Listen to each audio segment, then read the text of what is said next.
Good morning, everybody, and welcome to the February 9th, 2023 Board of Selectmen meeting held in the Cohen Room today. Hope to be back downstairs soon.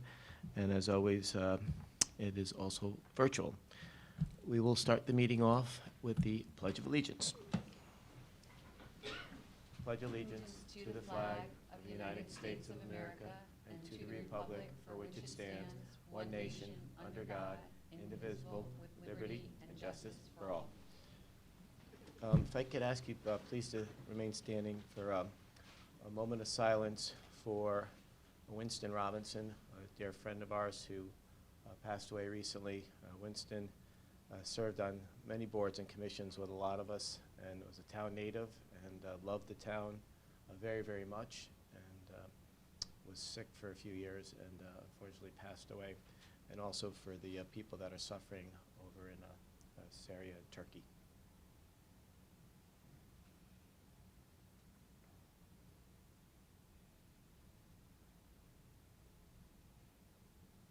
Thank you. Okay, as usual, we'll go on to the approval of minutes. Is there a motion to approve the minutes for the regular meeting of January 23rd, 2023? Lauren Raven, so moved. Janet Stone McWigan, I second. Thank you. All those in favor? Fred Camillo's a yes. Lauren Raven, yes. Janet Stone McWigan, yes. Thank you. Is there a motion to approve the minutes for the special meeting of January 23rd, 2023?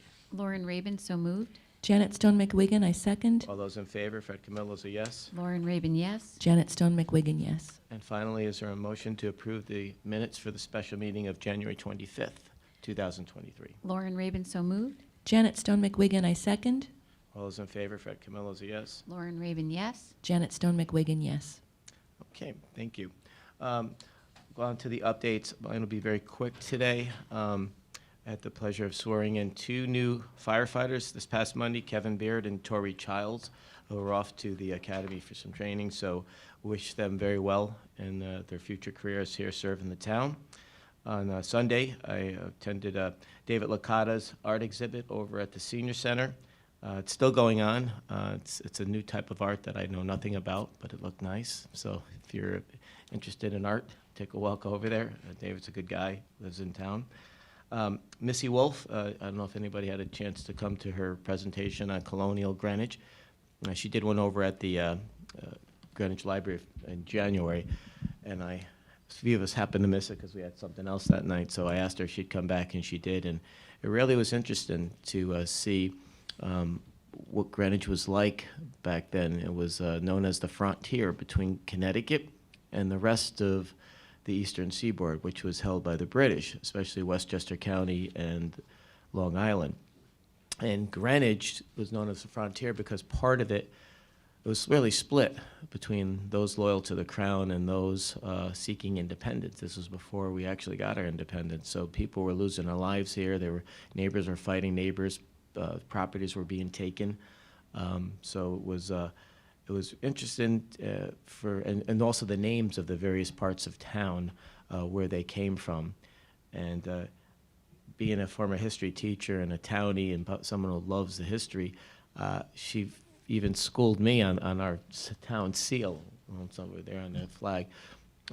When General Putnam was running down, escaping the British from Portchester, I didn't realize he never made it to Fort Stanford that day. He eventually got there, and eventually we won, but that was not a good day for Greenwich.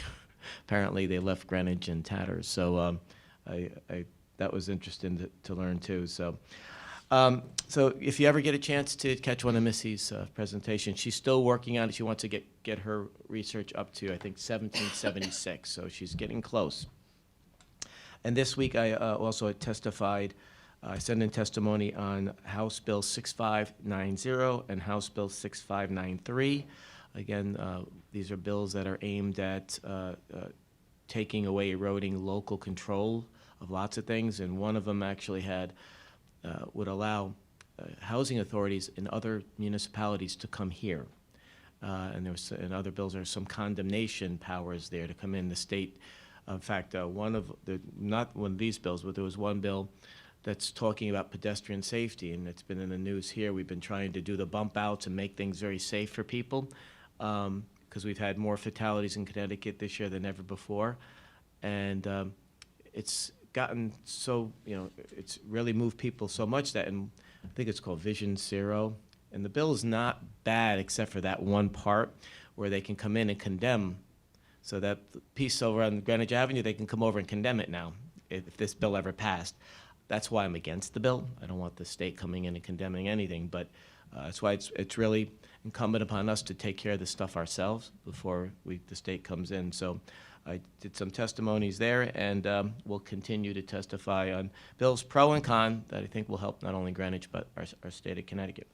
And lastly, if you see Chief Heavey, please express your condolences as he lost his dad last week. So with that, I will turn it over to Lauren. Thanks, Fred. Good morning, everyone. I'll try to be brief, too.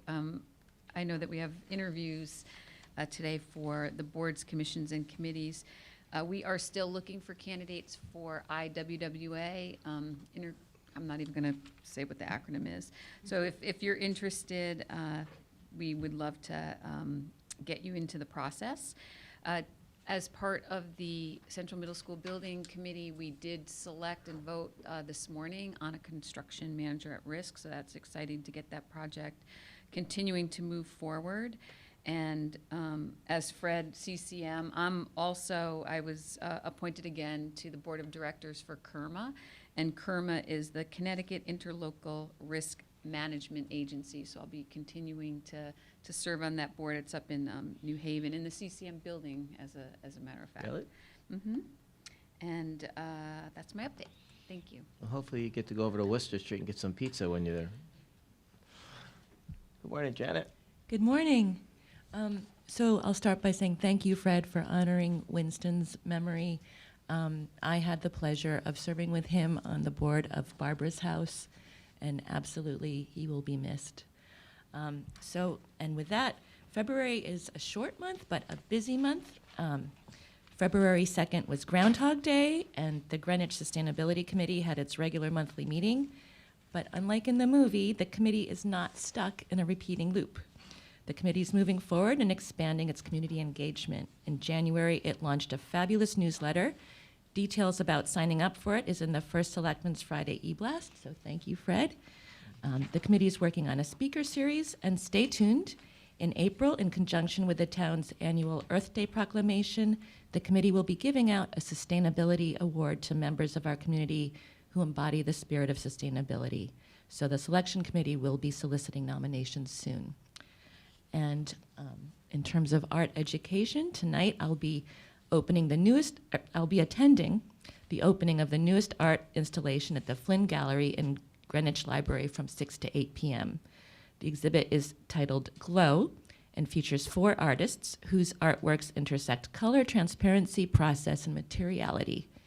If you are a regular at these openings, you know how much fun they are, and if you've never been, I say try it. You'll like it. And then lastly, February 14th is Valentine's Day, and Barbara's House, formerly Community Centers, Inc., will be holding its annual bake sale in Town Hall. Youngsters will have a table in the Town Hall lobby with home-baked yummies. Their sale raises over $500 with your help and is an exercise in democracy. The children, who bake the goods, set the prices, and sell their wares, use the funds they raise for an excursion or activity of their choosing. This year, Barbara's House kids will be assisted with their baking by local chef Juan Benitez. The sale takes place between 11 and 1:30 p.m. Treat yourself or treat your sweetie. And that's it from me. Thank you, Janet. Shouldn't be saying that for those of us who haven't had breakfast. Okay.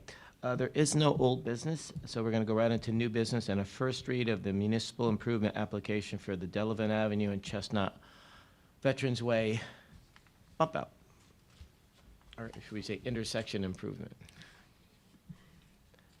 And we have Jim Michael from DPW here. Yes, thank you. Yeah, we're here for the municipal improvement for the intersection of Delavan, Chestnut, and Veterans Way.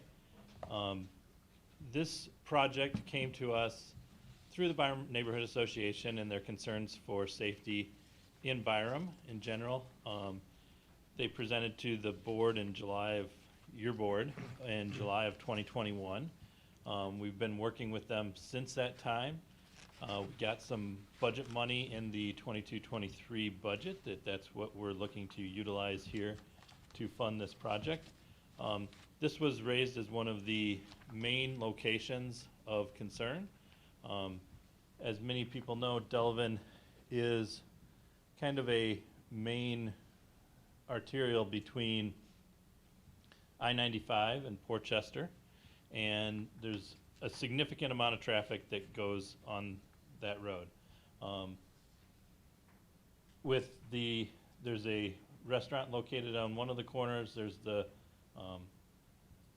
American Legion on the other corner, and then a couple other uses.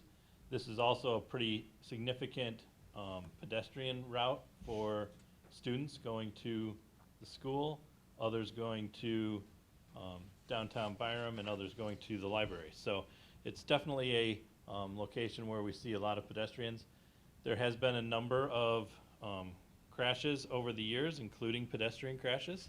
So what we're looking to do here as part of this improvement is do some intersection extensions where we would be shortening the crossing distance by about 50% on Delavan, and also adding RRFBs to the intersection, which RRFBs are the flashing signs that are pedestrian activated signs that give the flashing yellow beacons at the intersection. So I know we've been asked many times about, can we just put a stop sign here?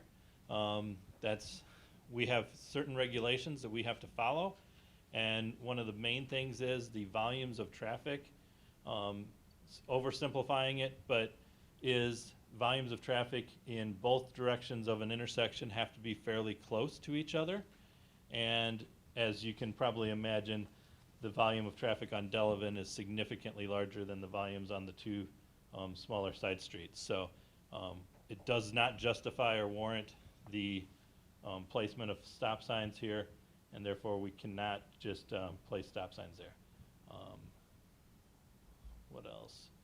This has gone through the Byram Neighborhood Association. We actually had given to them, what was it, last summer maybe, 2 options that, summer, fall, somewhere in there, a couple different options that this option and one other option had them kind of give us their opinions of them.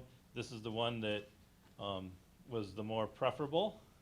Both options were generally desirable because they want to see something done. But this is the one that kind of was moved forward, and this is what we looked at. So with that, I'll leave it up to questions. Thank you so much, Jim. I appreciate all the work that went into this, and also the BNA for initiating it. When you say the distance to cross has been cut by 50%, which is normally a very good thing, so that would leave room for one passing lane in each side, correct? And Yes, yes, there's one through lane in each direction, so. And for, just so the questions may come, the sidewalks, because everything we do now, we not only look at ADA compliance, but we also look at, is there room for a bike route lane there? Yeah, I mean, if we're looking at a bike lane, we do not have the available space on this road for bike lanes. There is a significant amount of parking. Based on this plan, we have not eliminated any parking spaces. So I know that sometimes comes up as a question. We have not eliminated any. Most of the areas that we've greened up are considered no parking zones already, Right. So I was going to say, so you've added green there, which is not there now. correct. So whenever you add green, right, then color, it's kind of a nice thing when you have these, what I call them concrete boulevards, right? So we like green. So Right. That's good, okay. No, I think it's really good, so thank you for all the work you put into it, and I'll turn it over to my colleagues for any comments or questions. Yeah, I was going to ask questions about the parking.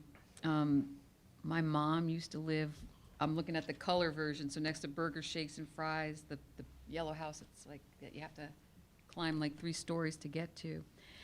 And I know a lot of people kind of park there, and that makes that whole intersection so challenging, because I think another problem, and maybe it's not addressed through this, and maybe it's not for you to address, is the trucks, the 18-wheelers that go by, you know, simultaneously at the same time. It just makes the whole thing so tight. And there are signs that say no through trucks on, you know, when you get off 95, so right at the beginning of Delavan Avenue, in that intersection at frontage, and then also, you know, on the Portchester side. So I don't understand why the trucks keep coming through there. The green, is that actually like real green, like grass, or green painted on the pavement? The plan would be that would be a grass area. Okay. Yes.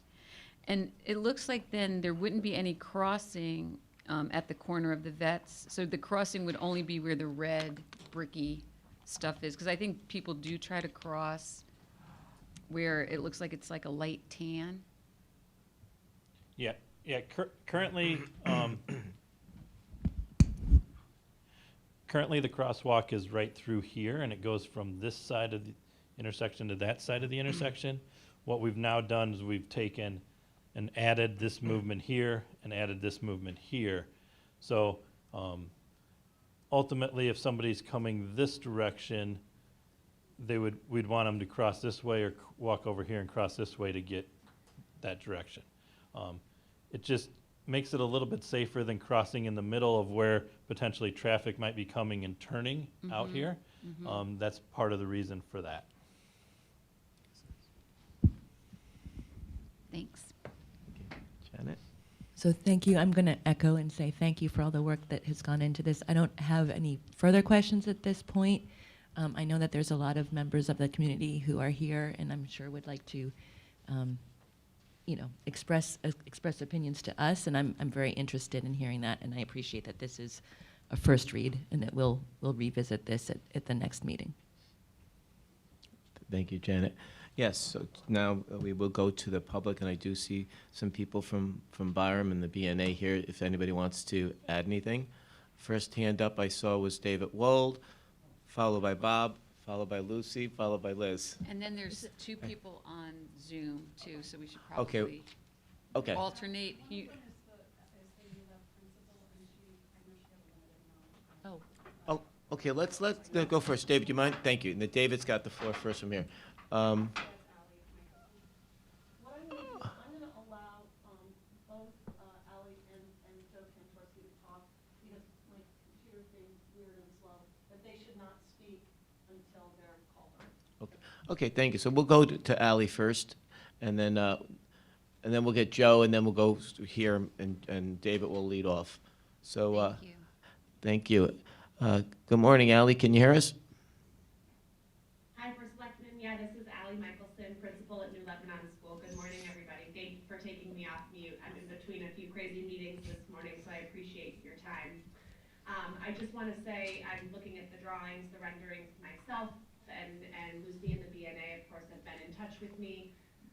We have about 17 students who live up Chestnut Street, and many of whom walk to and from school, if not all of them, every single day. And while I by no means pretend to be a parking or sidewalk or safety expert, I do in fact support anything that enhances the safety, especially the walking paths for the students who come to New Lebanon School every single day, because so many of them do walk, and as they get older and parents have to work, many of them walk by themselves. And so anything that the professionals in the field deem appropriate to enhance the safety of that area, I would of course support. So I thank you for your time and for all of the work that goes into projects like this. And while of course I understand there are financial implications, I just wanted our voice on behalf of the school to be heard this morning as well. So thank you very much. Well, thank you so much, Ally. We really appreciate it, you taking time out of your busy schedule. And next, we'll, since we have one other person there, and I think he's away right now. Joe, can you hear us? Yes, I can. Can you hear me? Yeah, good morning. We're talking dedication here. I'm in Florida. Don't rub it in. And I'm here to support the MI, of course. I made a presentation in 2021. Jim was about traffic safety, pedestrian safety environment. And there was a picture there of an overturned vehicle on Meade Avenue in a school zone. Thank God the school wasn't open at New Lib. And I put that picture on the screen then, and I said, what's wrong with this picture? I think it's been well established with what we have already presented then in 2021 and subsequently, that crossing the streets environment is a big deal, and it shouldn't be. This intersection that we're discussing now is notorious, I guess is a good word for it, for being a very dangerous intersection to try and cross. Any doubts that anyone might have, I'd be more than happy to accompany you walking across that street. Anyway, I want to thank the DPW and Jim Michael in responding to our concerns. I look forward to, bump outs is the wrong word, you know, we're talking traffic calming here. I'm looking forward to the time when students, seniors, you name them, anybody who wants to cross that street really doesn't have to worry about being hit or being run over. So thank you for your time. When I made the presentation in 2021, Fred, I think the first thing you said was, this is true all over town in terms of people speeding and not stopping, et cetera, et cetera. Apropos of this, we're launching a new campaign called Drive 25, Stay Alive. We're talking t-shirts, the whole bit. I sent all three of you a PDF explaining all this, and I also spoke to the PET Budget Committee about this.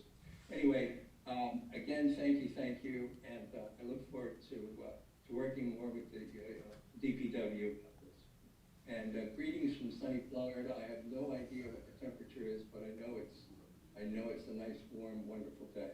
Thanks again. Thank you, Joe, and yes, it's not too bad here, but certainly we would love to be doing this meeting where you are. So thanks, Joe, for your dedication. We'll see you when you come back. Okay, thanks, Fred. Thank you. Okay, David's first up, to be followed by Bob, Lucy, and Liz. I would just like to say, okay, it's David Wold, W-O-L-D. I'm a member of the Bar and Vets, but I'm not a member of the board of the Bar and Vets, which are meeting tonight.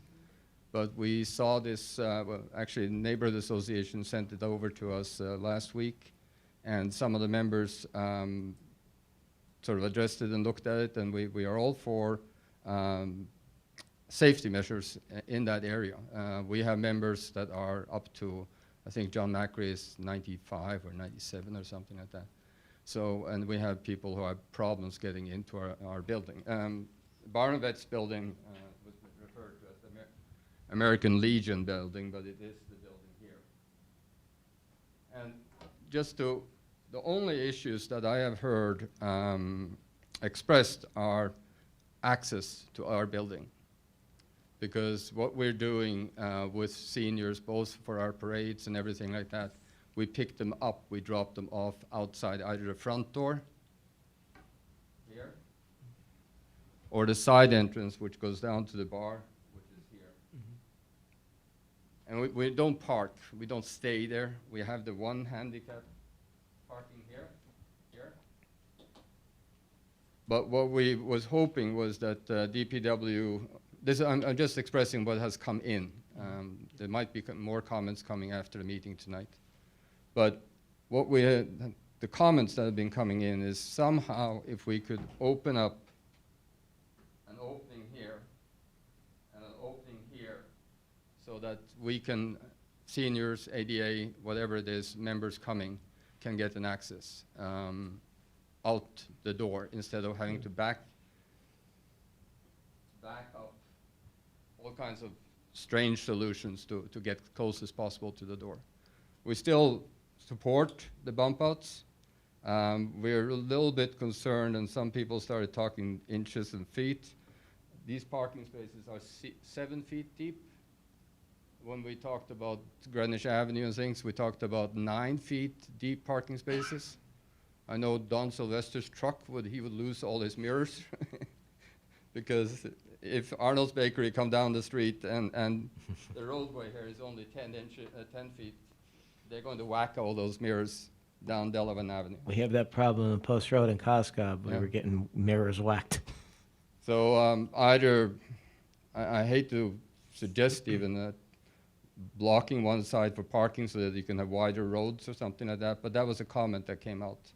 Also here on Chestnut, maybe we could have a sidewalk here so that the kids can come down, cross over and go to the Button School, or here to go to the park. It seems weird that we're making a grass area here blocking any pedestrian traffic down to the sidewalk. But otherwise, that's the comments. We would like to have one of our entrances cleared. You can still maintain a bump out, and maybe these parking spaces up and down Delavan Avenue, that they are expanded into, I think we talked about 9 or 10, I think it was 9 feet that we talked about on Arch Street and things like that. Okay, thank you. So we'll circle back with DPW to see if there's a way, with as far as the sidewalk goes on Chestnut, you know, I don't know how big the green is, but certainly we want to make sure that, and maybe the sidewalk still is there and I'm not seeing it. It's not. Just grass. Is there a way like to just do like a little footpath where the green is and even keep it green but allow them to go there just for safety purposes? Yeah.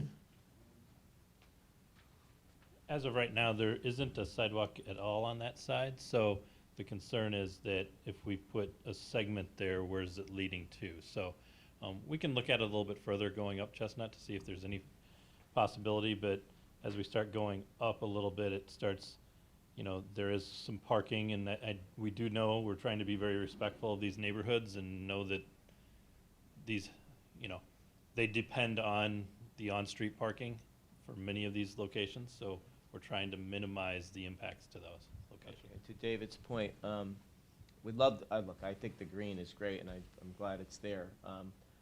But he was mentioning on Delavan and also Veterans Way, if there was a way to just allow a car just to pull in, maybe behind it. Oh, I'm sorry, thank you, sorry, maybe just behind, thank you, Yeah. Jenny. Lower area here, and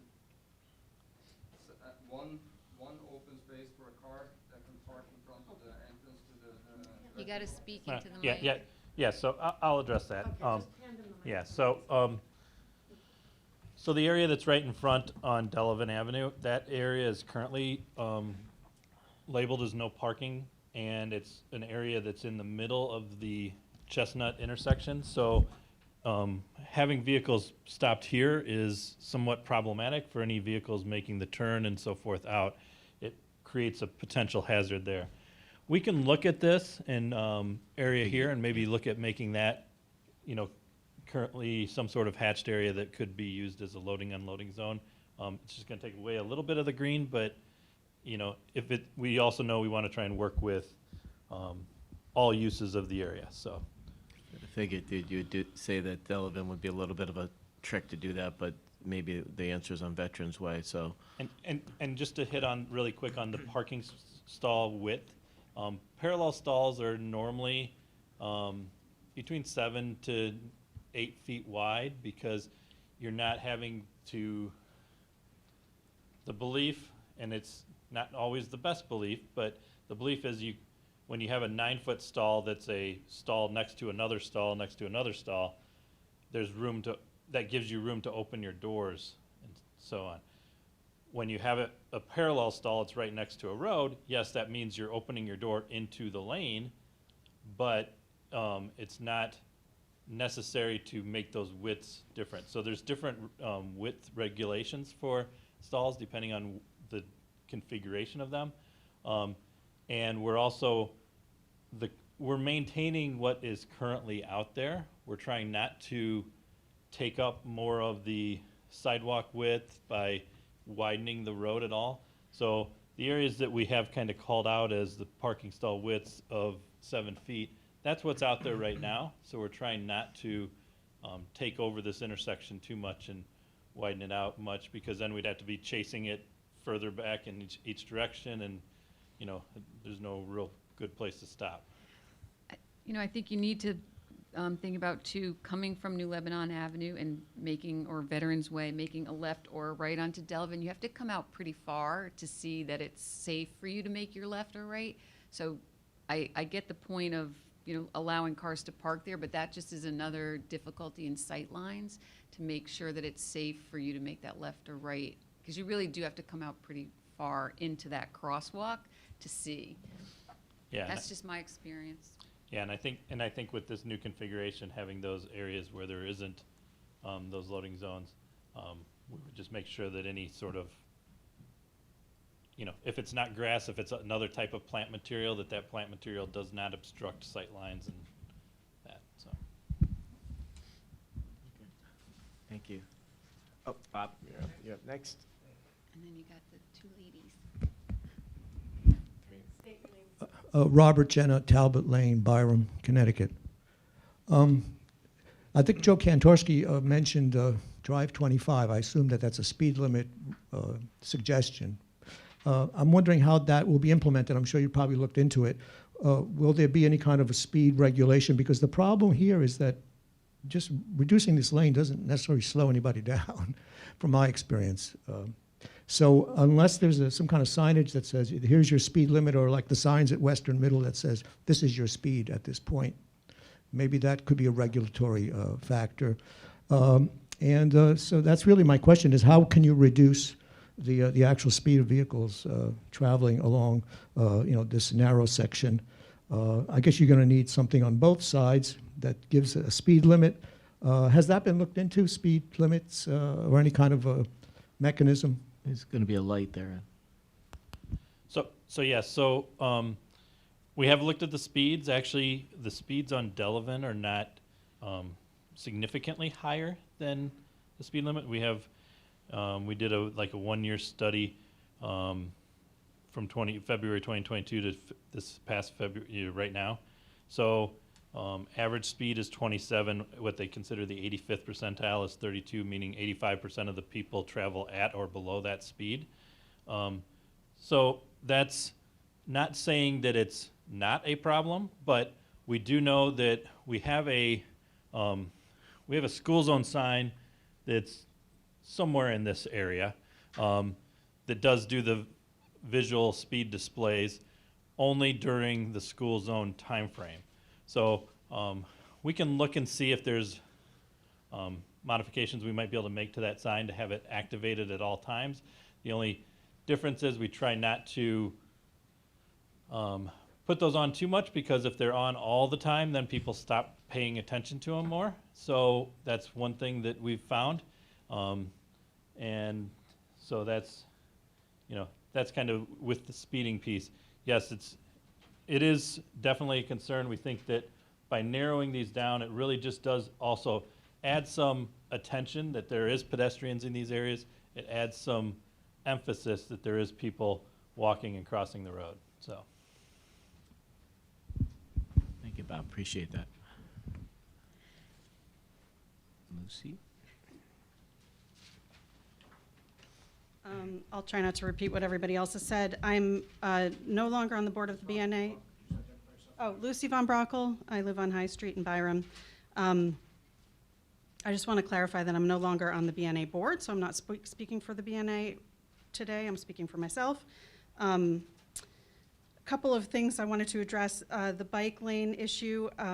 Having worked with Pedal Greenwich last year, I know that they were looking to actually change the East Coast Greenway path because Delavan is just horrible and it will never be good for cyclists. So they want to actually move that around so that kids and adults too can bike. I think a lot of the trucks that you're talking about, Lauren, are going to interstate lumber, and that's an issue that we do have, but you can't really get 18-wheelers elsewhere because of all of the railroad bridges. So either they're going to Portchester or they're going to interstate. I did want to point out that there are bus stops here, the GHS bus stop and the Westchester line and another one here. So, you know, having that be an easy place to cross is really important, especially for the students. I also wanted to point out that the intersection improvements at Byram Road and Frontage Road, you know, they actually, because they slow traffic down turning, I find it easier to judge how other people are going to behave when they're coming from the other direction. So I find it safer and easier to nudge out into the intersection and get myself where I need to go. What was my other thing? Oh, and I just wanted to point out that I've looked at traffic counts. I'm such a nerd. I look at traffic counts. I looked at crash data. This is a terrible intersection. It's the worst intersection along Mill Street in Delavan. It's even worse than that area of Frontage Road. And the traffic counts are higher than any other road that I could find in Greenwich, other than Route 1. But even sections of Route 1 have less traffic than Delavan Avenue. So this is really crucial to our neighborhood, for the kids, for anyone who lives in the area. And that's it for me. Thanks. Thank you, Lucy, and thanks for your service on the BNA and your continued service to our town. As everybody could see, you do your homework. Liz. And then we have somebody on Zoom. Okay, we have Michelle? one more here. Oh, sorry. Hi, everybody. I'm Liz Eckert. I'm the vice chair of the BNA. I live in Byram, and I walk 3 miles a day in Byram, according to my Fitbit. I do 1.5 miles in the morning with my dogs, 1.5 miles in the afternoon, and I can't stress how dangerous this walk is. I just want to share a little story for you. October 3rd, 2019 was a very rainy, cold day, and I sent my husband out to walk the dogs while I stayed in. He was in this particular intersection we're talking about, Delavan and Veterans. Dead center in the middle of the intersection, a New York driver was coming down from 95, tried to cut off the traffic coming up Delavan, and without stopping, hit my husband at full speed as he was accelerating into the crosswalk. He didn't see Tom until Tom was on his windshield.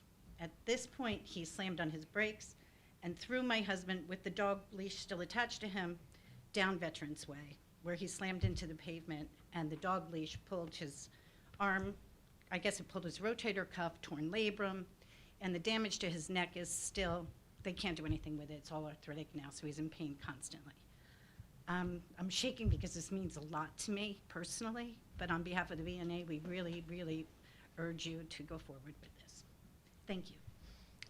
Thank you, Liz, and we're glad Tom's okay, and hope to see him at the gym. So he actually saved one of my dogs last year when at the Memorial Day when Reagan took off. We heard the gunshot, and Tom ran down and got him. So. Yeah, that was on my watch, unfortunately. No, it wasn't your fault. It wasn't your fault. It was Reagan's fault.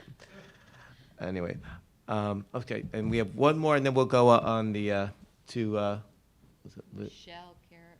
Michelle. Hi, my name is Brian Houghton. I'm a new member of the community. I live on Delavan Avenue. My kids go to New Lebanon School. We just moved here over the summer. I'm so happy to be a part of Byram. Welcome. Thank you very much. And it's really great to hear everyone's testimony here. It's really wonderful to be a part of a community that's so supportive and interested in keeping its neighborhood safe. I'm not going to reiterate what a lot of people have said. I think this is a great improvement to what's here.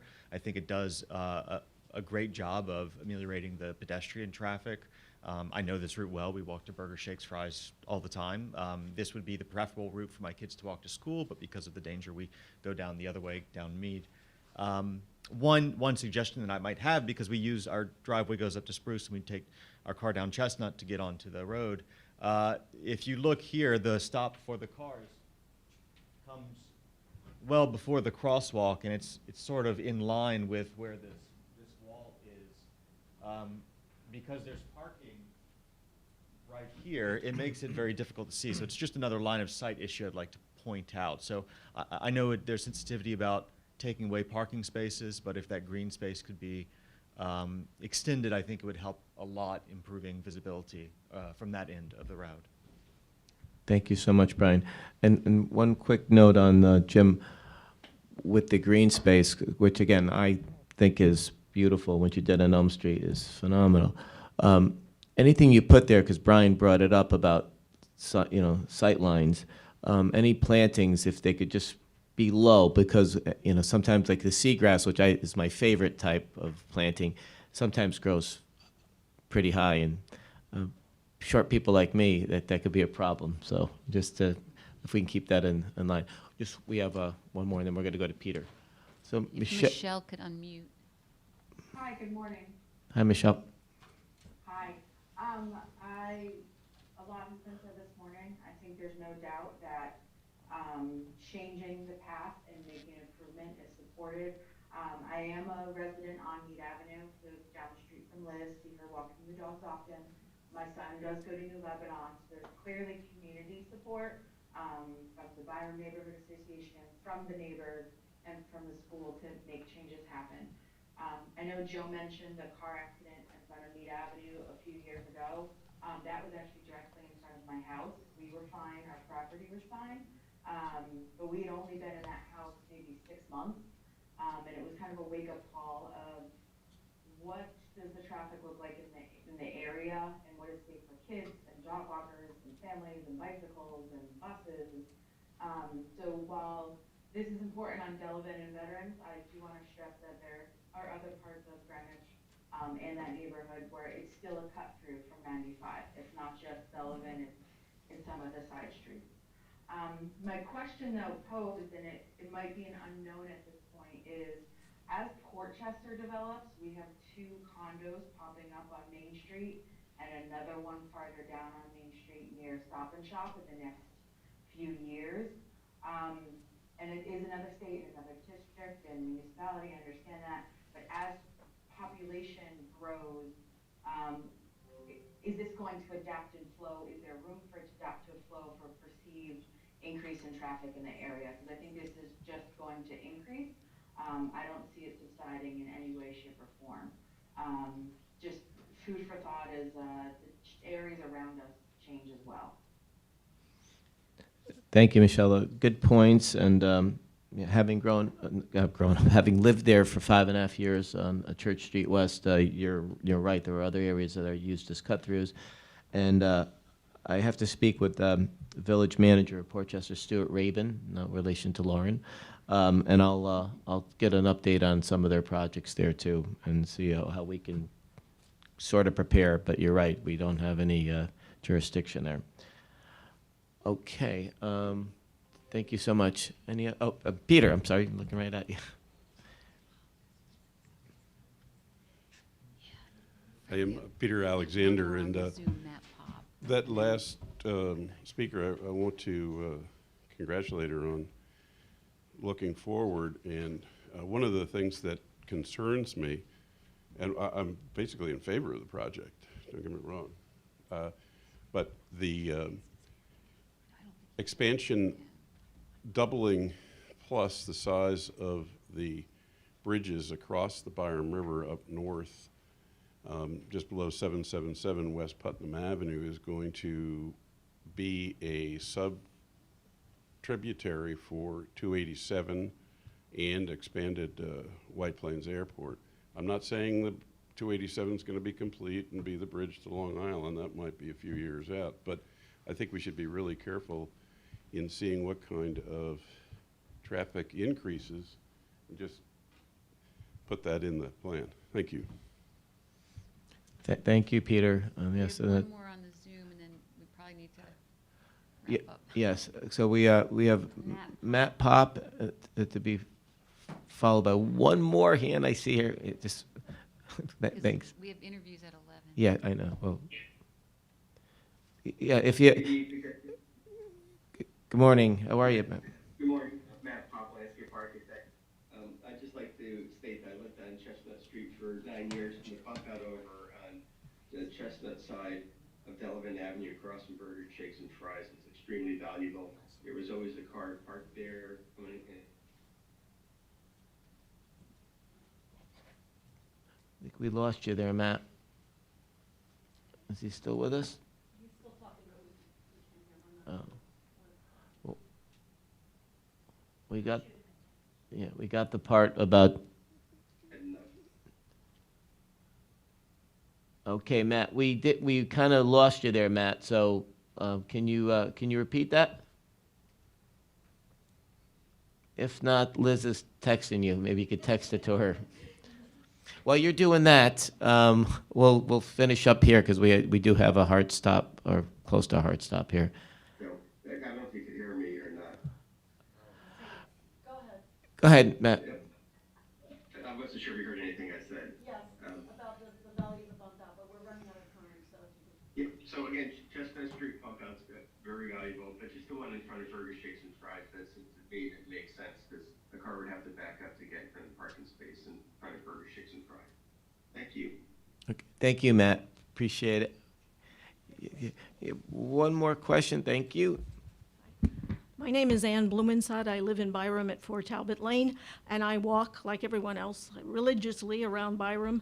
And my question is the yellow flashing signs that you can press. There's one further down at Henry Street across from the pizza place, and that's very visible. This location, there is a sign that said something like yield to pedestrians, but my obituary would already have been written if people observed that sign. It seems to be obscured maybe by trees, and I love trees. I don't want trees cut down, but the question is, where is their location? So they're like this gentleman mentioned, the sight line. Thank you. Thank you, Ann. And Jim will respond. Yes, so the flashing sign, just like at Henry Street, is what we're going to be putting here at these two locations. And with the curb extensions being placed there, that gives a lot better visibility because it pulls them out into the lane a little bit more, so. Thank you, Jim. Okay, no, I appreciate it. Appreciate all the comments and the work that went into this. Thank you. No, thank you. Just in terms of process, we will be voting on this In 2 weeks. in 2 weeks. Yeah, just so, Yes. so I know the vets have a meeting tonight, so David can report back some other. We have somebody report back. We've been forewarned, right? Okay. Yeah, and we've been in touch with the Byron vets already, so we'll continue to be in touch with them as well. Perfect. I will let you know, I will not be at the next meeting, but Ian and Michael, who are both engineers in my office, will be here. They've been working on this project. I'm kind of been the speaking front, and they've been doing the bulk of the work. So they will be well suited to be able to answer any questions. We'll be in good hands. Thank you. Thank you, Jim. Okay. Thank you, everybody. Public comment? Not seeing any. Appointments, nominations? We have lease renewal? Yeah. Oh, I'm sorry. I thought, yeah, I went right over that. I'm looking at the 11 o'clock. Thank you, everybody. Okay, thank you. So we have a lease renewal for the Mianas Boat and Yacht Club. This is a renewal for a 10-year lease, and we have Dan Carlson here of Parks and Rec. Good morning, Dan. All right, good morning. Thank you very much, Board of Selectmen. And I know you guys are short on time, so we'll make sure to respect that. But so yes, this is for the lease renewal for the Minas River Boat and Yacht Club, aka the MRBYC. So this 10-year lease expires on March 1 of 2023. However, the MRBYC has the right, privilege, and option for an additional 10-year term. They did choose to exercise that option to renew the lease for an additional 10 years via written request, which is attached to the agenda packet. There are no proposed changes to the terms and conditions of the lease, and the Director of Risk Management has reviewed and improved the insurance provisions for the lease extension. So the property will continue to be leased for $1 a year if approved, and the renewed 10-year term will expire in March 2033. I'm happy to go into any details or answer any questions. Like I said, I gave a brief background, but it's relatively straightforward considering it's the same release that they've been working off of for the past 20 years or so. Yes, I've read it. I'm familiar with it and support it, but I don't know if my colleagues have anything to add. Seeing none? Oh, well, I was going to say thank you for this. I have no reason to see that I would not support it. I guess in terms of process, this isn't something we do every year. This is every 10 years. So I'm just wondering, in terms of process, would we consider this a first read and then vote Well, on it at the next meeting? Well, is it, normally we do the second read, but sometimes some things are time sensitive or they're Right. just, there's no reason to Right. do a second read. Is this time sensitive? Well, the lease Yeah. does expire on March 1, so we want to make sure to wrap that up. We did check with our legal department, and they said due to the nature of the lease, with no changes or anything, they would be comfortable with a single read, but ultimately it is, Yeah. a Board of Selectmen decision on that. Yeah, I think we can go ahead and do this one. I mean, it's Yeah, with pretty the March straightforward. We one. know what it is, and I know it's got a lot of support in the community, and I know March 1st is approaching, so, yeah. if Yeah, we'll- I'm comfortable voting today. I've had experience with this lease since 2011 on my RTM days. Right. I mean, I would rather vote at the at the February 23rd meeting. But like I said, I don't see anything controversial. I have no reason to not support this, so. It's pretty much what we've been doing before in the past, and I know the Bow Club, it's a very active membership, and they've been very supportive. And I know there was some questions, I think, about 10 years ago by some RTM members, but that it was overwhelmingly, I think, in support of this lease and what's in it and the continuation of it. So yeah, I don't just think because we're closing in on it. I mean, It just leaves 5 days after the 23rd to wait that if it expires on March 1. Yeah, I know they've emailed us and asked about it, so we want to maybe put their fears to rest. So, is there a motion? Lauren Rabin, I motion that we approve the lease renewal for the Mianus River Boat and Yacht Club. Janet Stone McWigan, I second.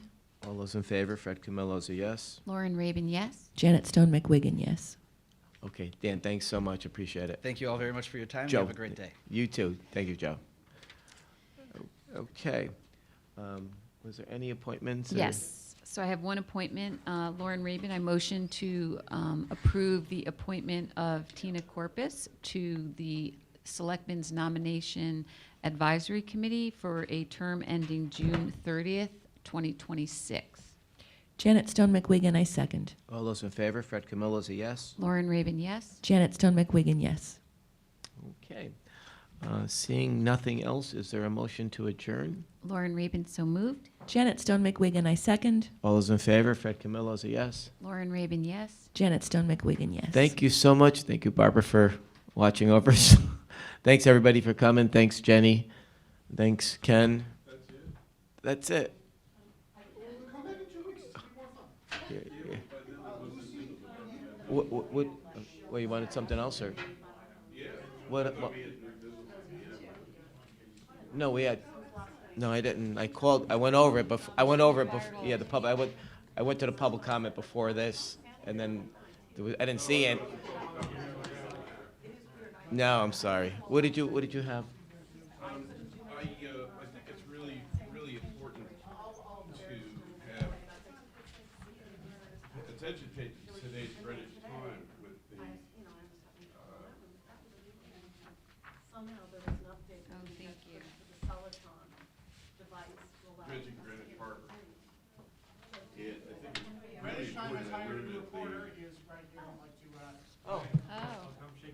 oh, yeah. Come on up. I'm here to point fingers, like this guy is, with the Army Corps of Engineers. And the fingers I want to point is the incredible advances we've made just in the last 10